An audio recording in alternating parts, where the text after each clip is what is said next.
When you see them walking down the aisle, what do you think you're going to feel? A great joy, because the last time we were in Westminster Abbey, my heart sank when I saw those two boys walking behind the coffin. Some friendships are the kind you'd never expect, and that perfectly sums up the bond between Elton John and Princess Diana. Their relationship weathered decades of misunderstandings and bumps, yet their closeness remained unshaken. While Diana rarely spoke about their dynamic, Elton always praised her. Recently, though, he shared lesser-known facts about the late princess that no one could have imagined. From her wit to her warmth, Elton's revelations shed light on sides of Diana we never knew. So what exactly did Elton John say about Princess Diana? Stick around as we dive into the details. The confession, Diana and Elton's friendship was, one would say, highly publicized back in the late 1980s. It was so unexpected that it turned heads and started conversations that have not been put to rest even till this very day. The People's Princess and the legendary singer Elton John, the unexpected duo that even stirred things up within the royal family, prompting King Charles to speak out. But more on this later on in the video. Now, after their relationship clearly stood the test of time and following the tragic passing of Diana, we all know Elton has spoken highly of her. But just a couple of weeks ago, he made an unexpected confession about the princess. Curious to find out what he said? Stay tuned. Their friendship dates back as far as 1981, and it was instant friendship at first sight for the two. They met at Prince Andrew's birthday party at Windsor Castle. I think you played at Prince Andrew's 21st? Yes, at Windsor Castle. Yeah. Their meeting was so memorable that the night they met, the two danced the Charleston alone for 20 minutes straight without getting tired. And that was how their relationship was, always filled with adventures. But like every human relationship, theirs was also complicated and not without its fair share of drama. But before we get ahead of ourselves, how did Elton come close to the royals? Well, Elton actually has been close buddies with the royals since the 1970s. Princess Margaret and the Queen Mother were coincidentally very big fans of Elton's music, according to the Press Association, with the Queen Mother even reportedly dancing to his music. So yeah, they were that close. Elton even got invited to attend art events with Princess Margaret and was a regular at Charles S. Prince's Trust annual concerts. On this particular occasion where Elton and Diana met, he had been asked to perform with percussionist Ray Cooper. When he arrived, he found a quiet disco in the ballroom. Before he knew it, he found himself dancing with Princess Anne and Queen Elizabeth II, who clutched her handbag as they all grooved to Bill Haley's Rock Around the Clock. Elton later wrote in his autobiography that he tried his best to come up with a facial expression that suggested this was a perfectly normal state of affairs. But everything changed when Princess Diana showed up. Elton John wrote that she was blessed with an incredible social ease and had the ability to make people feel completely comfortable in her company. I haven't experienced many people in my life who have that ability, but she could walk into a room of people and make them feel as if everything was great. That night in 1981, when she arrived in the ballroom, they immediately clicked. They ended up pretending to dance the Charleston while mocking the disco's feebleness. From that moment, a bond was formed between Elton John and Princess Diana, one that would carry them through the highs of their careers and the tragedies in their friend circles. Elton later wrote that over the years he knew her, she was fabulous company, the best dinner-party guest, incredibly indiscreet, and a real gossip. He mentioned that you could ask her anything, and she would tell you. But Diana wasn't the only royal Elton danced with that evening. He recalled that Princess Anne came up to him and asked if he would like to dance, and he couldn't refuse. They went into a disco where the music was so quiet that it was hardly audible. As they were bobbing up and down, the Queen approached with an equerry and asked if they minded if she joined them. Just as this happened, the music changed to Bill Haley's Rock Around the Clock, and Elton found himself dancing to it with the Queen of England. In a recent interview with Time, Elton recounted meeting a young Prince Harry at Kensington Palace. He shared that he first met an extremely shy and sweet Prince Harry at a private lunch hosted by Princess Diana for Gianni Versace and him many years ago. Elton expressed the joy of watching the young boy grow up to inherit his mother's warmth, sense of humor, and courage to champion the causes he truly believes in. Over the years of their friendship, The famous friends were often spotted together at major events, such as chatting backstage at the 1985 Live Aid concert and John performing for Diana at a 1997 concert for the Prince's Trust. However, it was behind closed doors that their bond truly deepened. John recalled a dinner party he had hosted with Richard Gere and Sylvester Stallone as guests, along with a very single Princess Diana. John described the scene. Richard Gere and Diana seemed immediately drawn to one another. They ended up sitting in front of the fireplace, engaged in an intense conversation. But soon, John noticed something strange in the room. He observed that Stallone seemed increasingly uncomfortable, shooting angry glances at the pair. John said that the tension was palpable, and before long, a fight almost broke out between the two movie stars. Stallone, visibly irritated, eventually left in a huff. Throughout the chaos, Diana remained calm and composed. John remarked that Diana either didn't realize what was happening or perhaps she was so accustomed to such situations that it didn't faze her. This moment made John realize the extraordinary effect Diana had on people, particularly men. He recalled being taken aback by how men would seemingly lose their composure in her presence.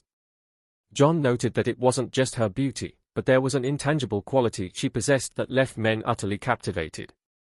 Despite her allure, John recognized that Diana's true power lay in her humanity.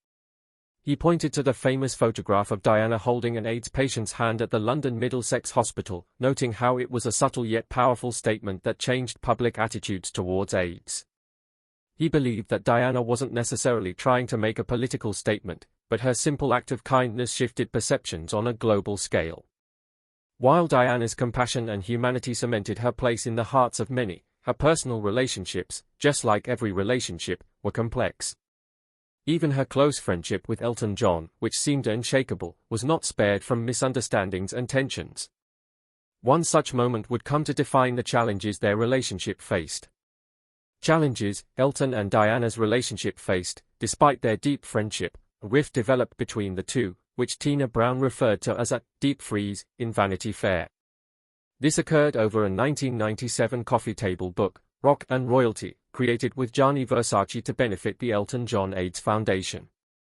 The book included photographs of the royal family, including one of Diana with her sons, Prince William and Prince Harry, alongside images of semi-nude male models. Diana had initially agreed to write the book's foreword, but she unexpectedly withdrew at the last minute. John was told that Diana was concerned the book would upset the Queen, but he felt that wasn't the full story. He remembered Diana telling him that she had no idea about the contents of the book, which he knew was not true. He said that Gianni Versace had shown her the entire book, and Diana had expressed her love for it. Feeling confused and hurt by her sudden withdrawal, John decided to confront her directly.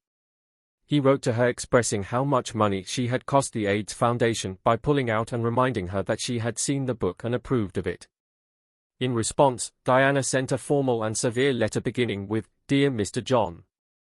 John was infuriated by the cold tone of the letter, as he had considered Diana a dear friend. But his anger ran deeper than just the formal response. He grew concerned for her well-being as he observed that she seemed to be distancing herself from people who would offer her honest advice. Instead, she appeared to be surrounding herself with people who told her what she wanted to hear. John, reflecting on his own experiences, knew that this was not a healthy situation for her. Despite the tension, the rift between them remained, as John explained that it was something that often happens between friends.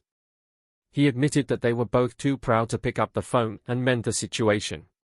Sadly, it wasn't until a tragedy struck, Gianni Versace's brutal murder in July 1997, that the two friends were able to reconcile. As soon as the news broke, John found Diana on the other end of the phone. John was unsure how she had obtained his number, as they had only recently acquired their house in Nice. Diana, who was staying on Dodi Fade's yacht in Saint-Tropez, immediately reached out to check on him and asked if he had spoken to Donatella Versace. Then, with a sincere tone, she apologized, saying it was a silly falling out and that they should be friends again. Friends once more, Diana sat beside John at Versace's funeral. During the service, a photographer captured a now-famous image of Diana leaning toward John, seemingly to console him. Despite their shared grief, they found moments of lightness, something that had always defined their friendship. Their reconciliation rekindled their correspondence, with Elton sending Diana a thank-you note. In her reply, she offered to be a patron of his AIDS Foundation and asked him to support a landmine charity she was involved with. Elton later recalled that they had planned to meet in London for lunch to discuss their charitable work, but tragically, that meeting never happened. On August 31, 1997, John was woken by the sound of the fax machine. A handwritten message from a friend in London expressed sorrow over some terrible news. Confused, he turned on the television and learned that his beloved friend, Princess Diana, had tragically died in a car crash. Just 6 weeks later, John found himself at her funeral, performing "Candle in the Wind." John rewrote the song, which was originally about Marilyn Monroe, as a tribute to Diana after her death. The lyrics, rewritten by his collaborator Bernie Taupin, had been changed to honor Diana. We all remember Elton singing that song at Diana's funeral. At the time, I don't know about you, but I just thought, oh, Elton's rewritten it. But of course, he hadn't. Bernie Taupin did those new lyrics, speaking of how she called out to the nation and brought comfort to those in pain. Reflecting on the day, John said it was one of the most challenging performances of his life. He admitted that for 4 minutes, the entire world's attention would be on him, making it the biggest moment of his career. But he also knew it wasn't about him, it was about honoring Diana. The sight of her sons, William and Harry, left the strongest impression on him. He recalled how the two boys, only 15 and 12 at the time, looked completely stunned. He was appalled by the way they were treated, forced to walk behind their mother's coffin through the streets of London, expected to remain emotionless and look straight ahead. He thought it was a cruel way to treat two children grieving the loss of their mother. To this day, John feels a deep connection to Diana through her sons. In August 2019, after an incident involving Harry's privacy, he spoke out publicly, saying Diana had been one of his dearest friends and that he felt a strong obligation to protect Harry and his family from the invasive press behavior that contributed to her tragic death. After Diana's passing, John remained close to her family. In 2007, William and Harry joined him on stage at Wembley Stadium during a tribute concert honoring their mother. A special welcome to the two people whose idea it was to do this wonderful event. Ladies and gentlemen, their Royal Highnesses, Prince William and Prince Harry. Though he had only met Prince William a couple of times, John was present at William's wedding to Kate Middleton in 2011. In 2017, he marked the 20th anniversary of Diana's passing with a heartfelt Instagram post, writing, 20 years ago today, the world lost an angel. His charity, the Elton John AIDS Foundation, also paid tribute to Diana, acknowledging her immense contributions to the fight against AIDS. Through his continued support and tributes, John ensures that Diana's legacy lives on. Now, let's talk about one of the most unforgettable moments after her death, Candle in the Wind. The Candle in the Wind drama. Remember when we said the entire royal family, including Prince Charles, had issues with Elton John and Diana's friendship? Well, that tension became painfully obvious after Diana's death during her funeral preparations. Don't go anywhere, this is about to get juicy. We all know the royal family is no stranger to drama, and drama seems to follow them wherever they go. A prime example is the tragic tale of Princess Diana. It's been 27 years since she was tragically killed in a car accident, yet new details about her life, influence, and even her death continue to surface. One of the most intense moments at her funeral was Elton John's performance of "Candle in the Wind," rewritten especially for Diana. But did you know the British royal family didn't want him to perform? Their reason? They thought the song would be too sentimental. Documents from the National Archives of the United Kingdom, accessed by Sky News, recently shed light on Buckingham Palace's concerns about the performance. In fact, the hesitation was so strong that Westminster Abbey had a backup saxophonist on standby, ready to replace Elton John if his tribute was vetoed. Reverend Dr. Wesley Carr, however, took a stand in a note to a senior member of the royal household. He stressed the importance of Elton John's performance. "This is a crucial point in the service, and we ask for boldness," he wrote. "This is where the unexpected happens, something from the modern world that the princess represented." Regarding Candle in the Wind, the Reverend made his case clear. the best option would be Elton John's music, known to millions and loved by the princess. Elton wrote new words for the melody, which was being sung across the country in Diana's honor. Dr. Carr believed that Elton's tribute would be more than just a performance, it would be a creative and generous gesture for the countless people mourning Diana's loss. Ultimately, the Reverend's argument prevailed, and Elton's rendition became one of the most unforgettable moments in royal history. But who is Elton John, the man whose music could move an entire nation? To understand his role in this poignant tribute, we must look into the remarkable life of a musical icon whose journey from a small town in England to global stardom redefined what it truly meant to be a legend. Sir Elton Hercules John, born Reginald Kenneth Dwight on March 25, 1947, is a British singer, songwriter, and pianist from Pinner, Middlesex. The eldest child of Stanley Dwight and the only child of Sheila Eileen, he was raised in a council house in Pinner by his maternal grandparents. His parents married in 1945, and the family later moved to a nearby semi-detached house. Elton was educated at Pinner Wood Junior School, Rediford School, and Pinner County Grammar School until he was 17 when he left just before his A-level examinations to pursue a career in music. When John began to consider a career in music seriously, his father, who served in the Royal Air Force, tried to steer him toward a more conventional career such as banking. However, Elton has said that his wild stage costumes and performances were his way of letting go after a restrictive childhood. Both his parents were musically inclined, his father having been a trumpet player with the Bob Miller Band, a semi-professional big band that played at military dances. The Dwights were keen record buyers, exposing Elton to the popular singers and musicians of the day. Elton started playing his grandmother's piano as a young boy, and within a year, his mother heard him picking out the Skater's Waltz by ear. After performing at parties and family gatherings at age 7, he began formal piano lessons. He showed musical aptitude at school, including the ability to compose melodies, and gained some notoriety by playing like Jerry Lee Lewis at school functions. At age 11, he won a junior scholarship to the Royal Academy of Music. According to one of his instructors, Elton promptly played back a 4-page piece by George Friedrich Handel, like a gramophone record, after hearing it for the first time. For the next 5 years, Elton attended Saturday classes at the Academy in central London. He has said he enjoyed playing Frédéric Chopin and Johann Sebastian Bach and singing in the choir during Saturday classes, but he was not otherwise a diligent classical student. Elton would sometimes skip classes and ride around on the London Underground. Several instructors have attested that he was a model student, and during the last few years, he took lessons from a private tutor in addition to his classes at the Academy. However, he left the Academy before taking the final exams. Elton's mother, though strict with her son, was more vivacious than her husband and something of a free spirit. With Stanley Dwight uninterested in his son and often absent, Elton was raised primarily by his mother and maternal grandmother.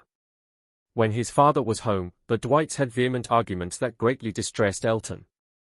When he was 14, his parents divorced, and his mother later married a local painter, Fred Fairbrother, a caring and supportive stepfather whom John affectionately called Durf, Fred spelled backward. They moved into Flat 3A in an 8-unit apartment building called Frome Court, not far from both previous homes. There, Elton wrote the songs that launched his career as a rock star. He formed the blues band Bluesology in 1962 but left in 1967 to embark on a solo career. Coincidentally, Elton met Bernie Taupin that same year after both responded to an advertisement in the music magazine New Musical Express. In 1967, shortly after meeting, the two formed a collaboration, and for 2 years, they wrote songs for other artists while Elton worked as a session musician. In 1969, Elton released his debut album Empty Sky, and a year later, he formed the Elton John Band, also releasing his first hit single, Your Song. John's critical and commercial success peaked in the 1970s when he released a string of chart-topping albums in both the US and UK, beginning with Honky Chateau and culminating with Rock of the West Eyes. His success continued in the 1980s and 1990s with several hit singles and albums, and he has continued to record new music since. Elton has also had immense success in musical films and theatre, composing music for The Lion King, 1994, Aida, 2000, and Billy Elliot the Musical, 2005. From 2018 to 2023, Elton embarked on his final tour, Farewell Yellow Brick Road, which became the highest-grossing tour ever at the time. In 2019, his life and career were dramatized in the biopic Rocketman, starring Taron Egerton. Aside from being a musician, Elton is an HIV/AIDS charity fundraiser and has been involved in the fight against AIDS since the late 1980s. He established the Elton John AIDS Foundation in 1992, which has raised over £300 million since its inception. This year's keynote speaker was musician, songwriter, and performer Sir Elton John, whose 20-year-old foundation has raised more than $275 million to fight the disease. A year later, he began hosting his annual AIDS Foundation Academy Awards party, which has since become one of the biggest high-profile Oscar parties in the Hollywood film industry. Now to the music industry. Elton has had more than 50 top 40 hits on the UK singles chart and US Billboard Hot 100, including 9 number ones in both countries, as well as 7 consecutive number one albums in the US. He has sold over 300 million records worldwide, making him one of the best-selling music artists of all time. But not just that, he is the most successful solo artist in the history of the US Billboard charts. His tribute single to Diana, Princess of Wales, Candle in the Wind 1997, a rewritten version of his 1974 single, sold over a whopping 33 million copies worldwide and is the best-selling chart single of all time. In 2021, he became the first solo artist with UK top 10 singles across 6 decades. Among John's numerous awards, he is one of 21 entertainers to win the EGOT, which includes an Emmy Award, 5 Grammy Awards, 2 Academy Awards, and a Tony Award. He also won 2 Golden Globes, a Laurence Olivier Award, and the Kennedy Center Honor. He was inducted into the Songwriters Hall of Fame in 1992 and the Rock and Roll Hall of Fame in 1994 and is a Fellow of the Ivor Novello Academy. He was appointed Knight Bachelor for services to music and charity in 1998 and was appointed a member of the Order of the Companions of Honor in 2020. What do you think about Elton John's friendship with Princess Diana?